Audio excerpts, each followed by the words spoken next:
ನಮಸ್ತೆ friends, ಎರಡಲ್ಪಡ್ಡೆ over size ಇದೆ.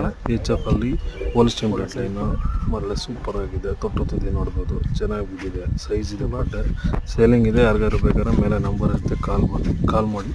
Price ಬಂದ್ಬಿಟ್ಟು 95,000 ಹೇಳ್ತಾ ಇದ್ವಿ. ಹೆಚ್ಚು ಕಡಿಮೆ ಆಗುತ್ತೆ. ಇನ್ನೂ 15 ದಿನ ಟೈಮ್ ಇದೆ. ಒಂದು ಟೈಮ್ಗೆ 11, 12 ಬರೋ ಅಂಥ ಬ್ರೀಡ್ ದನ. ಒಂದು 2-3 ಸಲ ಮಡ್ಕೊಂಡ್ರೂ ಪಡ್ಡೆ ನಾವು ಹಾಕಿರೋ ಇನ್ವೆಸ್ಟ್ಮೆಂಟ್ ಎಲ್ಲೂ ಹೋಗಲ್ಲ. ಅವತ್ತು ಲಾಭದಲ್ಲೇ ಮಾರ್ಬೋದು. ಯಾರಿಗಾದ್ರು ಬೇಕಾದ್ರೆ ಮೇಲೆ ನಂಬರ್ ಇರುತ್ತೆ, ಕಾಲ್ ಮಾಡಿ. ಇದು ಬಂದ್ಬಿಟ್ಟು ಶಿಡ್ಲಘಟ್ಟ, ಚಿಕ್ಕಬಳ್ಳಾಪುರ ನಿಯರ್ ಇರುತ್ತೆ.